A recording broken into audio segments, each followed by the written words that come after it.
WTF? That's pretty much my thoughts on this movie. Well, yeah, it's my thoughts on this reaction to this movie anyway. Hey guys, it's JStar360. I still haven't seen For the Dark World, unfortunately. I probably won't be getting a chance to see Catching Fire this weekend either. Excuse me.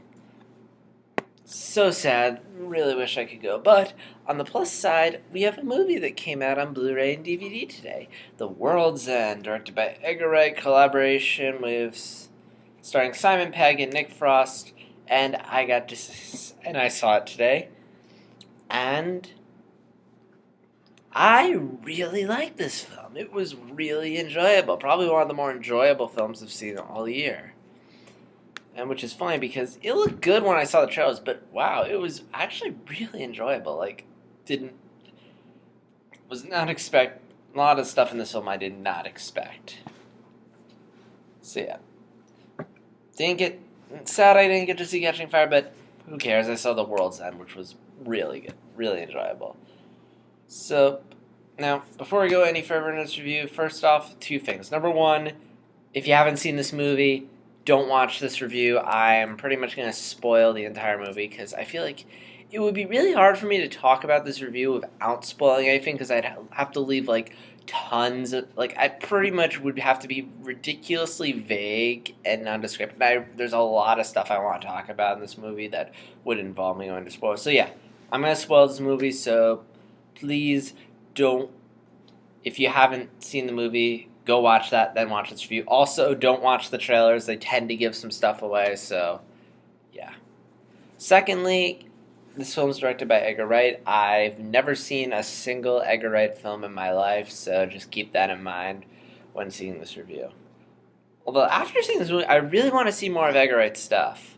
But enough of that, on to the story, which I'm going to summarize real quick for the people who haven't seen this movie yet, and yet for some reason are watching this review. Go watch the movie before you watch this review.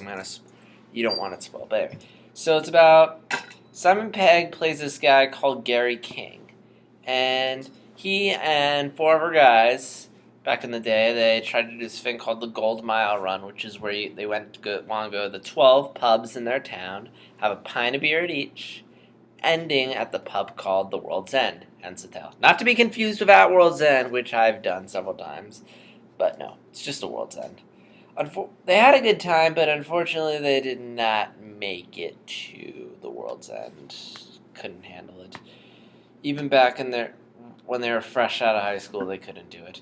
So everyone moved on in their lives. They got wives, they got jobs. Everyone moved on except for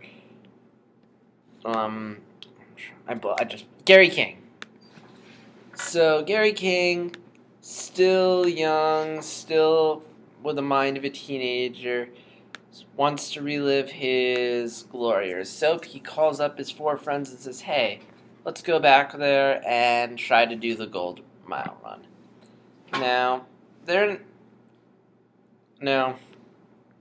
And that's pretty much the movie. And if I'm talking about anything else, I'm going to be spoiling the movie. So, again, last chance. Don't want the movie spoiled. Get out right now. Alright, so for the first half hour of this movie, I was enjoying it. I was like, yeah, this is cool. It's fun. I'm liking these characters. I'm laughing. Although it does kind of remind me of other buddy comedies like Hangover, Hot Tub, Time Machine, Grown Ups. But yeah, it's enjoyable, although there's nothing really unique. And then we get about a half hour in, and then we get the fight scene, which is like, oh, this is fun. He's beating someone up, and then the head comes off, and I'm like, Tubby, what the fuck? Like, seriously, even in Prisoners, when they had the twist in Prisoners, the reveal in Prisoners, I was just like, no. Man of Steel, when Zod's Superman snapped Zod's neck, and I was like, this is like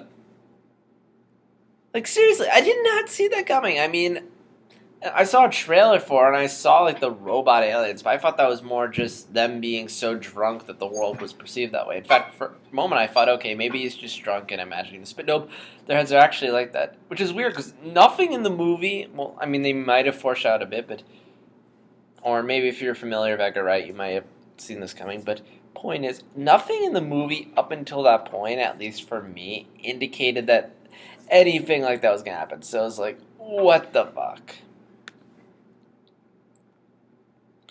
So that leads to one of the things I love about this film. It gets really crazy and really ridiculous and over the top, and not only that, but it's just really unpredictable. Like, you cannot predict a thing in this film. Like, even if you think you know where this film's gonna go, like I did, you're not. Like when Martin Freeman's character turns out he's a robot as well, a robot. It's like, oh, they're gonna find the real Martin Freeman, but nope. The aliens like, we took them all and we made them into compost. I'm like, what? Oh my gosh, so they're dead? What kind of movie is this? I expected to beat the aliens and save everyone, but nope. It ends and it turns out now we're in a post-apocalyptic world that's like Fallout, but it's great. You know why it's great? Because, again, it plays with your expectations. It surprises you. You expect a happy ending, but instead you get a downright depressing and somewhat post-apocalyptic ending, and it works so well for this movie. There's, like, amidst this crazy robot stories, actually some very interesting nice social commentary. So, props to the movie for not just making you laugh, but also teaching you some stuff. Yeah, but that whole time, I was engaged the whole time. But that's not just the only thing that makes a movie good. The character's likable. Specifically, Nick Frost, he is just a really well-written, really likable character, even if he is kind of a bit of a jerk and narcissist. A lot of his character, his likability comes, number one, from the writing, but number two, Simon Pegg. Simon Pegg is awesome in this movie. He kills it as Gary King. Like, sometimes when I'm watching actors in movies, I don't see the character they're playing. I see the actor playing the character, but I don't see the character. Here, at no point did I see Simon Pegg playing a character. I saw Gary King. Simon Pegg got so into this role, loved his delivery. He was just, oh my gosh, like, he was really good. I mean, I don't think the Academy may not choose to recognize him in this movie, but when I'm doing my own personal little Oscars at the end of the year, Simon Pegg is definitely nominated for Best Actress. So good.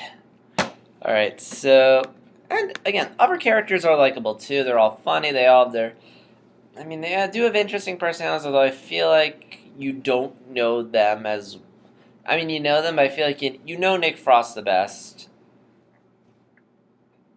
Actually, I take that back. The other characters have some depth. And let's see what else. Again, Gary's character is the star. Simon Pegg steals the show. That's the character you're gonna fall in love with and root for him, even if he is not the best person. Again, all the characters are pretty likable. Part of what makes this movie so enjoyable is that these characters work so well together. They play off each other really nicely. There's some really good dialogue and great banter between them that's enjoyable. Like, I was laughing a lot during this film. I mean, I wasn't laughing hard or anything, but it's constantly making me chuckle. I was constantly smiling, which is always a good sign in a movie. So, presentation, pretty good. And there were some really nice shots. The action in this movie was pretty good. Really enjoyed the way it was filmed. Yeah, that's all I have to say. Overall, I really enjoyed this movie. Again, crazy over-the-top story. But again, I think the craziness of the story did make it so likable. You took an enjoyable... First half hour enjoyable, but it was like... But then robots show up. This movie becomes really engaging. Really enjoyed it. Simon Pegg kills it. Fantastic presentation. Go see this movie. I know a lot of people haven't because, according to Box Office Mojo, this movie only made $40 million. So do yourself a favor. Go rent this movie. This is definitely worth. Check it out. I definitely recommend it. And after seeing this movie, I really want to go and check out Edgar Wright's other works like Hot Fuzz and Shaun of the Dead. Those are the two films and what this supposed Simon Pegg, Nick Frost, Edgar Wright trilogy. So I'm definitely going to check those out. After seeing this film, I am definitely excited for Ant-Man. Really looking forward to that. I mean, if Edgar Wright's doing a good job here, I can only imagine what he's going to do with Ant-Man. And yeah. Also, one more thing before I get... Martin Freeman was really good in this movie as well. Really, I always enjoy him. I love the smile he has in the club. It's like this really big grin. Like, I can't do it, but it's really funny. And I've never seen Martin Freeman do that in any of his other roles, and it was really enjoyable to see her. But yeah, again, overall, really enjoyed this movie. Probably one of the better movies of the year I've seen so far. I give it a thumbs up. Glad I saw this. Go see it. If you want a more in-depth description of what I thought of the movie, I'll have a link to my written review of the movie in the description below. And yeah, again, go see this movie. And yeah, that's all I have to say at this point. JStar260 signing out. Please join me tomorrow when I'm going to do my thoughts going into Frozen, which you don't want to miss. See you then.